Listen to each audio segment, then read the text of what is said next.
Welcome. My name is Julio Petrovich, Product Manager for NetAlly. And today I have the pleasure of sharing with you what's new with NetAlly. What are we releasing? And just in case you're wondering, everything we'll be talking about today is being released like today. So all these new enhancements are available right now. So after this session, let's wait till then, feel free to go and update your products. So what's new with NetAlly these days? Or what are we releasing today? There's a few different things. We have, for example, the AirCheck G2 V5 software updates. We'll also talk about the AirMagnet Survey Pro version 10 release. We have the Etherscope NXG version 1.3. We have multiple updates to Link Live. After that, we'll also have a live demo. So it's not only slideware, I'll be showing you live the real thing. But before we do that, one thing you may have noticed here on the right side of the slide is this little AirMapper site survey ecosystem. So one thing I want to highlight is that these releases are not like their own separate things anymore.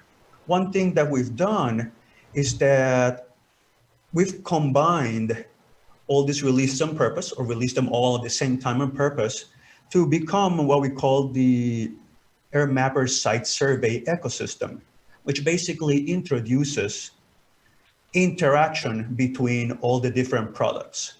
So now, for example, and we'll be talking about the details in a few moments, you'll see that you'll be able to use an AirCheck G2 or an Etherscope to collect data on the field. So instead of having to carry around a laptop with a bunch of dongles or little tether devices, you just have your AirCheck or Etherscope, walk around, do your data collection, and then you'll be able to do the analysis or reporting on Link Live, or if you're an AirMagnet customer, on the AirMagnet Survey Pro side of things. And I'll show you in a moment a little more detail.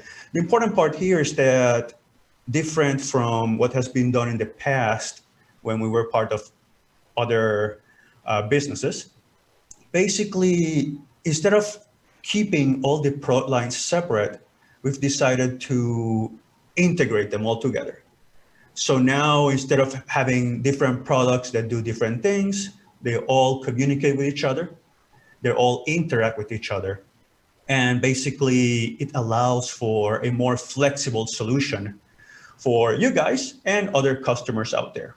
And of course, it also helps with collaboration, since there's no need to ship equipment or laptops around anymore. Well, let's get into the details here. So let's start with the AirCheck G2 V5. So what's new with the AirCheck G2? And there's a few things on this release. Number one, the biggest part of the release is the AirMapper support. So you guys may remember that earlier this year, we released AirMapper on the Etherscope NXG. Basically, AirMapper, just as a quick reminder for those that don't know or don't remember, it's a site survey data collector app. So earlier this year, you could use your Etherscope NXG to import a floor plan and then walk around the site and do a site survey. After that, you could upload that information to Link Live and do your analysis from there. So now we're transferring that functionality over to the AirCheck G2. So if you just need a more Wi-Fi dedicated type of tester, but you still want to do surveys with it, hey, now not only does the AirCheck G2 continue to support all the functionality it had in the past, like non-Wi-Fi interference detection, packet captures, and so on, now you can also use it to do site surveys. And for this first version of AirMapper on the AirCheck G2, we're supporting passive surveys. You have interactive calibration, very similar to what you guys are used to do with, for example, AirMagnet. You also have the upload to Link Live, so you still can upload those survey results to Link Live and do the analysis there if you want. Or you also have the option of saving the survey results locally, then transfer them to a USB, and then open that with AirMagnet Survey Pro. So if you prefer to do the analysis offline or on Survey Pro, then you have the option of doing that too. And notice, guys, that one of the cooler things about this is that, like I mentioned earlier, it removes the need of having to walk around with your personal laptop, tablet, or phone with a bunch of dongles or tether devices. There's no need to worry about, is this dongle able to support noise or SNR measurements anymore? Basically, now you have an all-in-one handheld ruggedized tool to do your site surveys. So you have all the troubleshooting, like I mentioned. Now you have the surveying included on the same single device. And another part that's very important, and you may have noticed it on the lower right, is that when you compare the AirCheck price-wise to other solutions, this is now like one of the most cost-effective ones on the market now. So besides AirMapper, we also added a few other things. For example, we now have AP name support for Cisco, Meraki, and Mist. I know some of you are still waiting for the Meru AP name support thing. Notice that we did implement that, but we couldn't find an AP to try it with. So if you guys have an AP you want to loan us so we can test it, feel free to send it over our way or send me an email. Another improvement we did is channel scan time. So we adjusted the default channel scan time on the AirCheck to match those on the Etherscope. So you'll notice that, for example, instead of scanning at each channel for 150 milliseconds, now that's down to 110 milliseconds, which is more or closer to the standard used on most products out there. And another part that may sound like, okay, why is this important, is new gestures. So as part of the AirMapper functionality, we had to improve the way you interact with the AirCheck. So on the past, yeah, it's a touchscreen, so you could tap, you could scroll up, scroll down, but you couldn't like zoom in or zoom out or pinch in or pinch out. But now, since AirMapper requires you to zoom in on a floor plan or scroll left to right to up and down, all that functionality has been added in there. So you'll notice that just moving around the AirCheck is a lot easier. And AirMapper, just play around with it. You'll see it's pretty cool how you can now zoom in, zoom out using an AirCheck G2. Hey, Julio? Yes, go ahead. We have a question from Jim Palmer. So with AirMapper coming to the G2, can we confirm the radio specs of the G2 if it's going to be used to survey? So the radio on the AirCheck G2 is an 802.11 AC 3x3. And it's only one radio at this time. So basically, it will allow you to scan, of course, both the 2.4 and 5 gigahertz. So you have the option of scanning those. And yeah, those are the specs of it. I hope that answered the question there. Julio, are these the radios, are they calibrated to a specific metric, let's say 1 dB, 2 dB within each other per G2 device? That's a good question. Yes, they are. I must admit, I don't remember from memory, but if you go to the specs on our website, yes, there's a 1, 2 dB type of calibration that they're calibrated to. So they shouldn't vary between one AirCheck to another. There's only a variability. If I remember correctly, like I said, it's 1 or 2 dBs, but I'll have to look at the specs for that one. So I'll show you this live in a few moments. It's a lot more impressive. But here's basically how the AirMapper Flow works on the AirCheck G2. First, you'll see this little option here called AirMapper. So you'll see in the home screen for the AirCheck that we were able to add one more option in there with the space we have available. After that, you'll have the option of importing a floor plan. You can calibrate, or you use the interactive calibration option in there. Next, you just do your site survey. So walk around, tap on the screen, zoom in, zoom out. And then you have the option of uploading the results to Link Live or saving them locally and transferring them to a USB, which is what we're showing here on the screenshot. So pretty straightforward process, and I'll show you live how that looks like on the real thing. Then, besides the AirCheck release, we also have a new AirMagnet Survey Pro release, version number 10.0. Julio, before you go on from Yeah, the sure. G2, I just wanted to ask, how do we get the 5.0 firmware? Is that something we have to pay for the NetAlly support and then go and get it, or is that free, or what's the method? That's a great question, Sam. Thank you for that. So basically, if you already have an AirCheck G2, it doesn't matter if it's NetAlly branded or with the old branding. If you have a support contract, you'll be able to update to version 5. Doesn't matter if you have V1, V2, V3, or V4 on it. From any old version, you can update to V5. You will need a support contract, though, or Ally Care, as we call it, to update. If you already have a support contract, though, then it's free. You can just go right now and download it. The easiest way is basically using the over-the-network updates. So just go to Settings, Link Live, and you'll find the Software Updates option in there. The other release, like I mentioned, is the AirMagnet Survey Pro V10 release.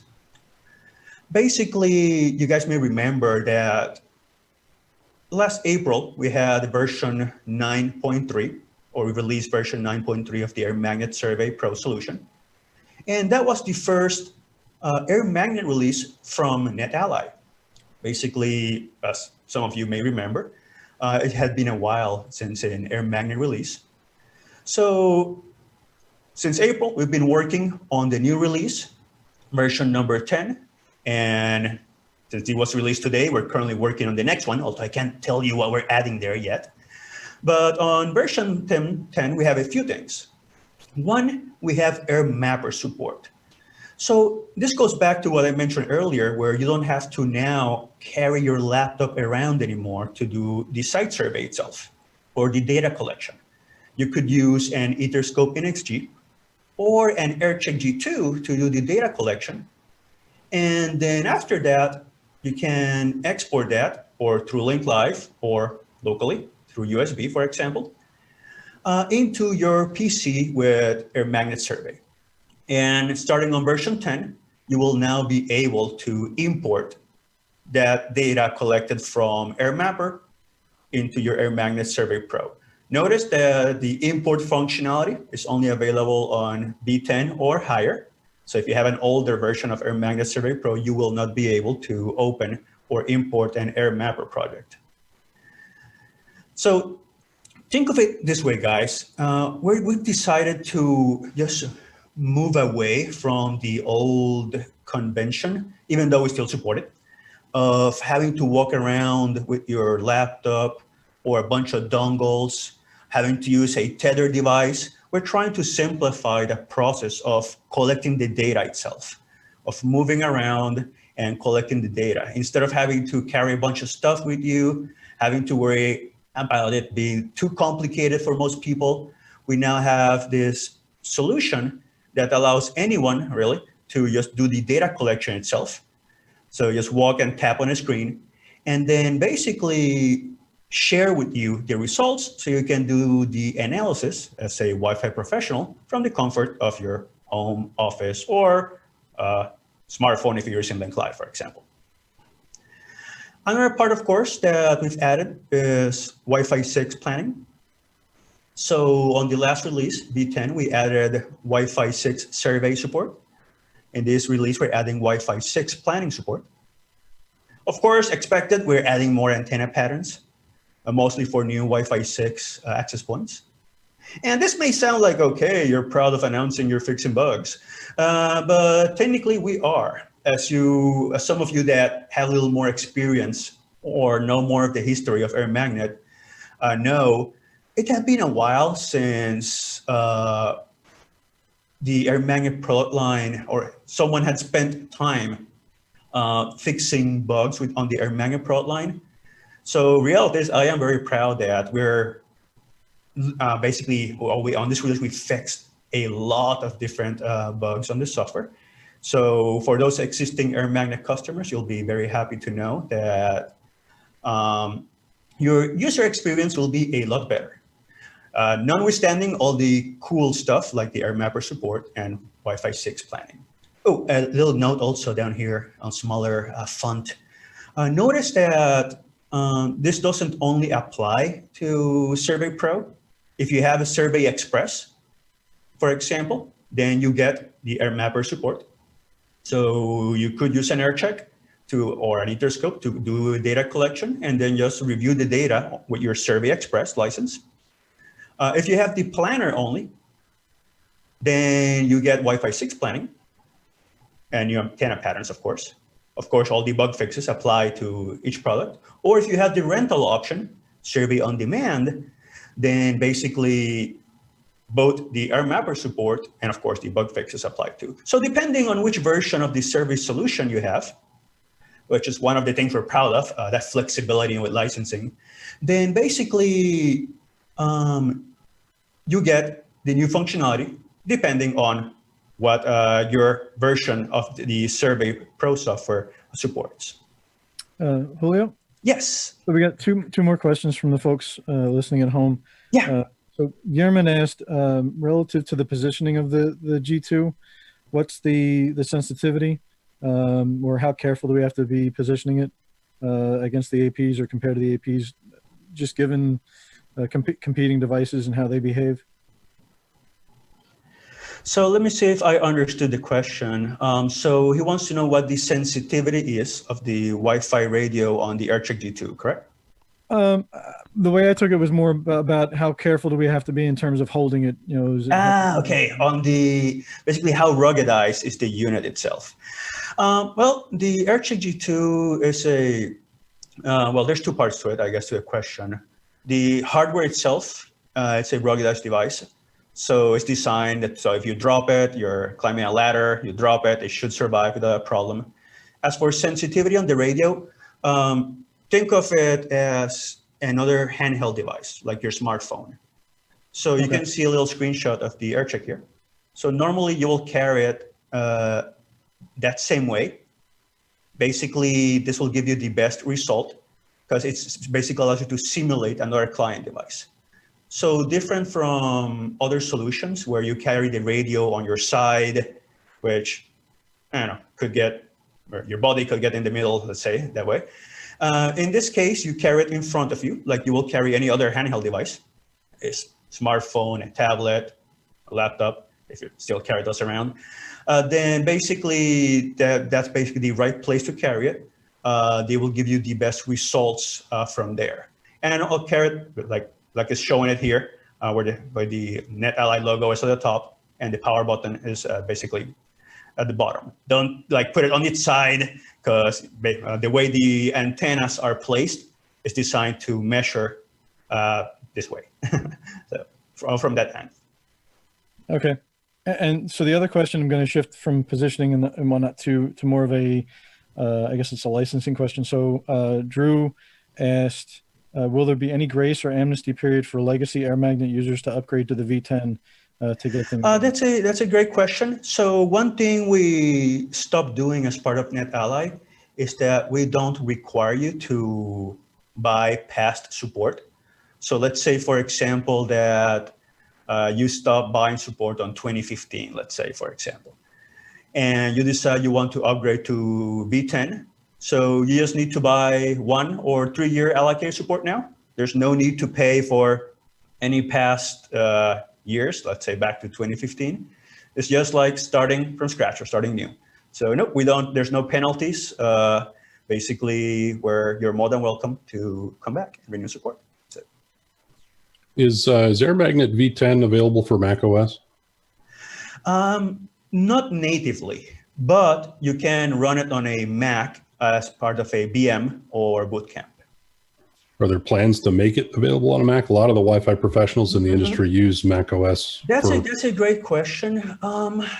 It's something we've been thinking about, but since we also have the Link Live option, where it's basically browser-based, so you don't have to worry about operating systems. It's like depending on what you're trying to achieve, If you're more like a survey guy and you only need to walk around, do the survey, do the heat map analysis, then in that case, for example, maybe Link Live, the functionality there, which it's very similar to that old Survey Pro, is enough. And it's a browser, so technically you don't need to worry about operating systems. Anything with a web browser will work. Still, if you're more into the planning and designing side, that's still part of the AirMagnet product line itself. Here, a quick example, and again, I'll show you this live in a few moments, of how the process works. First, well, at least we're using AirMapper. You perform a survey with your AirCheck or Etherscope. You can upload it to Link Live. That's the easiest way, the fastest. It's also easier for sharing, because let's say you have multiple sites. You have an AirCheck on site, they do the survey, just upload it to Link Live, and whoever is doing the survey doesn't need to worry about analysis, USB thumb drives, emailing stuff. It's all just there. And then from Link Live, you can download on survey, or like I mentioned, you can just do the analysis on Link Live itself if the functionality there covers your needs.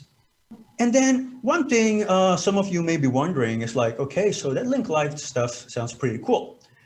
So why would anyone still need to go offline or use a solution on a PC or Mac or other device if the cloud-based solution provides a lot of the functionality and you don't need to worry about operating systems? Well, AirMagnet Survey Pro still has a lot of functionality that's not available in other solutions in the market. For example, the offline analysis part.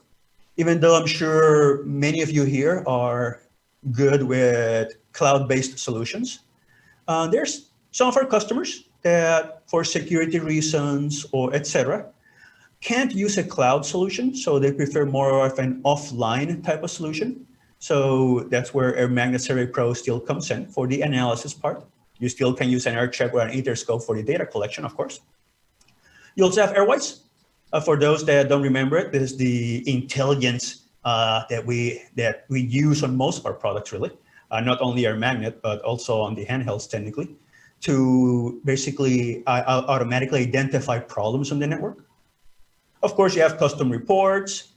You have things like diff view to compare before and after. You have multi-floor support, simulations that allow you to simulate what will happen if you change something on an existing network, AP location, etc. So there's a lot of functionality in there that's not available in other solutions in the market.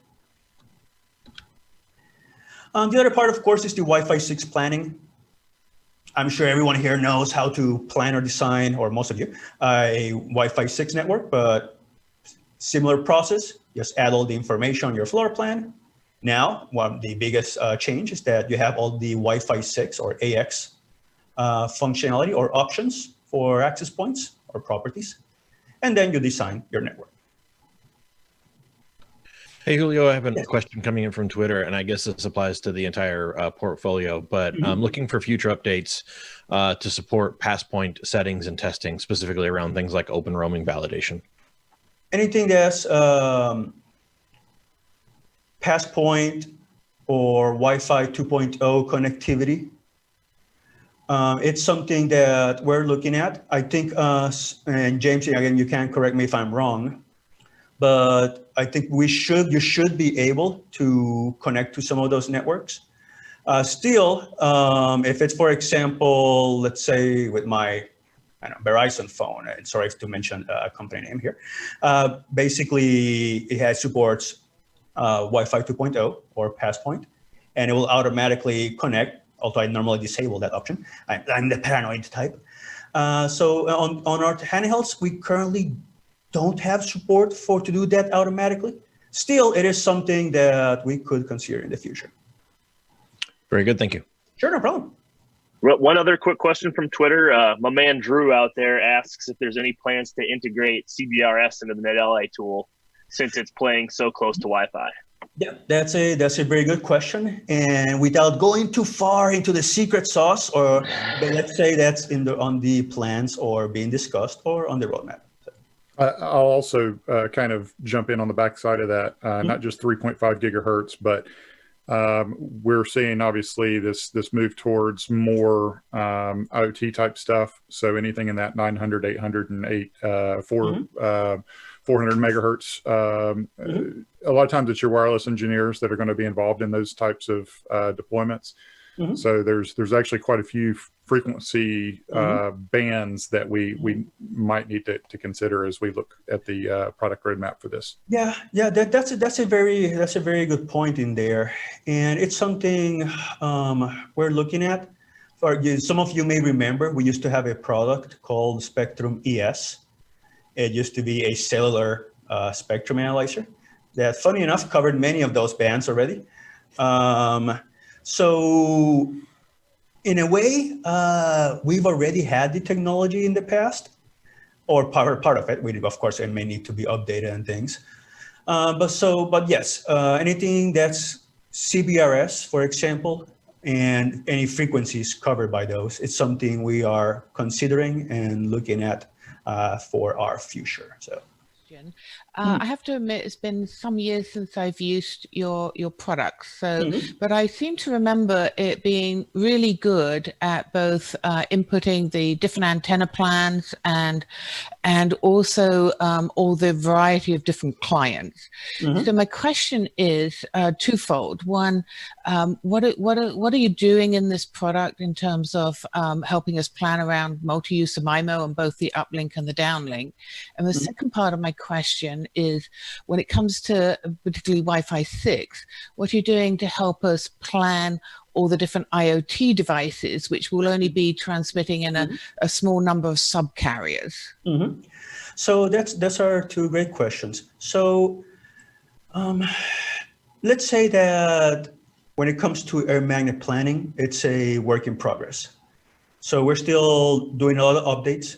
For example, when it comes to multi-user MIMO, and maybe you'll see that a lot of the options we have here on the screen, for example, allow you to select number of spatial streams, MCS, etc. As part of the enhancements we plan for the future, these are things we'll, I guess, look at and consider as we improve the product line. Same thing when you're trying to, for example, when you're talking about the new AX functionality. And maybe there's a question also for you guys. One thing I've been wondering about when it comes to AX clients, how they have the sub-carriers and so on, are most access point controllers automatically assigning that information, or do they give you the freedom of, let's say, deciding I only want to use 2 sub-carriers on channel, I don't know, 6, for example, or I want to use 8? Because from the planning side of things, even if I tell you what the best configuration would be, if you can't configure it on the controller side, then it really doesn't make a lot of sense, because the controller still will do whatever it wants. Same as with channel assignments these days. Most controllers will do those automatically. So even if I make recommendations on which channels to use, it's like, okay, the controller won't even allow me to change it. So, so those are things we're looking at. Those are things we're thinking about. We welcome you guys' feedback on what you think is more important from this side. As part of these first 2 releases from NetAlly on the AirMagnet, you may have noticed we've put a lot of focus on the survey and validation part of things, like using the AirCheck as a data collector, transferring data on the cloud, and we did the WiFi6 planning, but as part of the roadmap or the next best thing, that's when we will start also looking a little more into the planner side of things. And that's where you guys could provide us some feedback. Because I must admit that for a while, previous owners of the brand didn't do a lot on the planning side. And now we have to play a little catch up in here. So, but that's a great question. I thank you for that. But it is something we are indeed looking at. Thank you, Julio. Yep. And again, if you guys have any feedback in the future or things that you expect for example, planner or survey to do, let us know, because that's what we're here for. Just making sure you guys get the tools you need. Hey, Julio. Yes. Twitter's also asking, Brian's asking about, aside from, the cellular stuff you mentioned, what about some of the like 15.4 technologies? So we're looking at different technologies or considering. Right now, some of our higher priority ones, besides Wi-Fi, of course, where we've been looking at CBRS, like we mentioned. We've been looking at BLE. So one thing you may see in the future, and I don't want to steal James' thunder on his presentation, but we may be looking at also BLE surveying, for example. Beyond that, it depends on feedback from you guys or the community on what other technologies you guys think we should focus on. Those are the ones we've been looking at on the shorter term, let's say it that way. We do get a fair amount of questions, though, about, for example, 5G planning or surveying.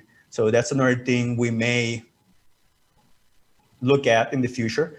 But, well, those are the priorities right now. Of course, Wi-Fi, CBRS, which we're looking at also, and maybe even on the shorter term, more like BLE. So moving on here pretty quickly. So what else is new here?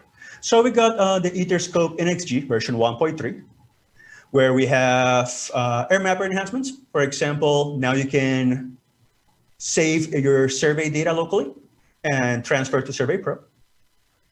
Another enhancement that we did is more on the security side of things. So notice that even though a lot of people think of the AirCheck or Etherscope as a more of a troubleshooting and validation tool, they're also very popular as security type of tools, mostly to locate unauthorized devices. So one thing we're doing on the Etherscope version 1.3 is that we're adding what we call batch authorization, where you can select a group of devices, access points, or clients, and you have the option of basically adding a classification for all of them. So you can say they're authorized, neighbors, unknown, etc. And the cool thing about this is that after the devices have been classified, now you can use the filtering options on the Etherscope to, for example, only look at anything that's not yours. So for example, if you're looking for unauthorized or rogue devices, then you filter out your devices and you can look at everything else. Or you just want to see your devices, you don't want to see the neighboring devices and so on, so you can filter that way. So it's a faster way of basically classifying devices without having to go one by one, specifying what type of device it is or classifying what type of device it is. Then another option or another enhancement that we've done on Etherscope v1.3 is the enhanced roaming analysis. And basically, it's something like this. So what we've done is that we've added a Wi-Fi roam scan indicator. So when you're looking at your analysis screen on the Etherscope, you're actively connected to a network. One new thing that you'll notice are these little dashed lines. Basically, that's showing you when the Etherscope is looking for a new AP to roam to. So if you see these little dashed lines, that means the Etherscope is looking for a new access point to roam to.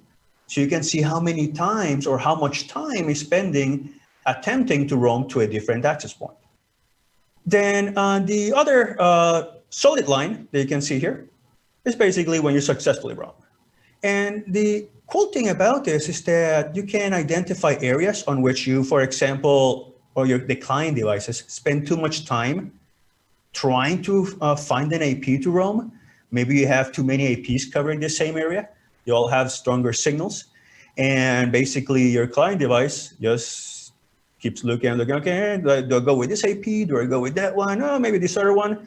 So you want to try to keep those searches as short as possible and just roam as quickly as possible. So here you got it on a visual format.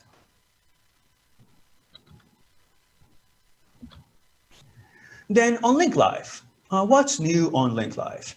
So first, now you have the option of generating what we call an AMP file. Basically, that will allow you to export an AirMapper project to Survey Pro. So if you go to Link Live, and I'll show you this live in a few moments, you'll be able to download that information now from there.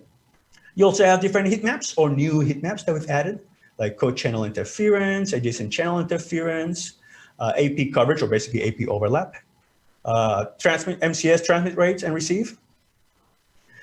A few other options. One that's very popular is the merge surveys option. So let's say that you have a big site and you didn't have enough time to do a survey everywhere on a single day. So you do part of it today, another part tomorrow, or maybe you did a part in the morning, another part in the afternoon, and so on. And you save multiple projects. So now on Link Live, you have the option of merging those projects together. So instead of having separate AirMapper project files, now you can just do the first part, second part, third part, upload all of them separately to Link Live, and when you're done, just merge them together into a single project. Show path, and this was asked by a lot of people, but basically now you can see the path that was taken while walking around performing the survey. We also have a Wi-Fi analysis link, and this is more to, let's say, simplify the workflow and also the idea of doing multiple things at the same time. I'll show you this in a few moments, but it basically allows you to go to the analysis section directly from the AirMapper screen. And we also made some improvements to the PDF reports. So they look nicer and they're easier to edit as required. And here's the in-depth analysis part. So I highlighted this, but basically the main idea, when you think of it, when you're doing a survey with AirCheck or Etherscope using AirMapper, you're not only collecting survey data, you're basically collecting all the data that you normally would collect when doing a normal scan with an AirCheck or an Etherscope. So all that information about client devices, utilization, AP, non-Wi-Fi interferes, basically all that information is being saved as part of that AirMapper project. So now, instead of only just giving you the option of just looking at the heat maps, you also have the option of looking at that data that was also collected at the same time while you were doing the walkthrough. And so basically you can do more in-depth analysis from Link Live, basically save your time, collect everything on the same walkthrough. For example, are there any interferes in the area that were detected while I was doing the survey? Or what about client devices and so on? So basically, we're making all that information available through Link Live. Hey, Julio, I wanted to jump in for a minute. You said that you had some plans on improvement of reporting in PDF format. Are there any plans moving forward to customize reporting, letting end users be able to create their own custom templates? Yep, that's a good question. It is also one of the biggest requests we get all the time for Link Live. And yes, it is on the roadmap. Right now, like you mentioned, we have the little PDF report. We've made improvements on that one, so it's easier to edit. But we keep getting requests on, hey, I want to create my own template or customization. Notice that we did add an option to create a simple template, so you can save a simple template in there. But more advanced customization options, that is something that we plan to do in the future. Yep, good question. Thank you for that. Hey, Julio, for those that have a really large investment in competitive products, for example, years worth of surveys and files, any plans on being able to support opening those files natively in the AirMagnet Pro line? Oh man, that's a question. Funny enough, I get more often than I would like to. But basically, even though I must admit it's not part of our official roadmap, it is something that we get so often as a question that I'm starting to think we need to consider it. So, because it's the same in reasoning. Hey, you have another product. You've done, you have list of surveys, or you have records of all the services done in the past. You don't want to lose all that old information, but you still would like to migrate over. Then how can I open those projects or make sure I don't lose them? So that's a very good one. Well, not on the roadmap, but since we get so many requests for it, I must admit that I'll talk to James and see if there's something we can do in there. But, so had a couple questions come in from Roel to Julio. The first one is, does detailed roaming analysis provide a list of BSSIDs that were considered? Yes, that's correct. And the other one is it possible to include an offset to a link live heat map to bring results closer to a specific device, such as, an Android handset or, an Apple device? Yes, you do have the option of adding an offset. So you can see the heat map from the perspective of another device, or basically signal strength supported, or the sensitivity of other devices. So, yep. Great questions. Thank you for that. Talking about heat maps, like I mentioned, there's newer heat maps, or new heat maps that we've added. And this is something we'll continue to do on Link Live. And like I mentioned earlier, if you guys have ideas of new creative heat maps, not only the normal stuff, yeah, we know the normal stuff. We have most of those on AirMagnet, for example. But we're looking for new ideas on, hey, what will be a cool heat map that will make sense out there? So, hey, let us know. But for this release, we've added channel interference heat maps, anything from adjacent and co-channel. Also, an overlap heat map. So you can see basically, do I have enough APs covering this area? For example, more than one. You normally want the backup. Or do I have too many APs covering the area? Hey, Julio. A couple times you've mentioned, you're interested in what some of the, user and customer feedback is, and you just kind of threw that out here. Do you guys have like a landing page or a place for people to do that's central, or do they talk to their account manager? How does that work for y'all? So there's a few different options. That's a great question. Number one, of course, if you have the contact information for the product manager, basically me, or James, feel free to send us that directly. We'll be happy to take that information.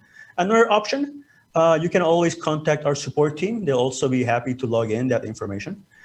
A third option, I think this one is fairly new. We have a new email. And if I remember correctly, it is, and James, again, you can correct me if I'm wrong, I think it's feedback@netally.com.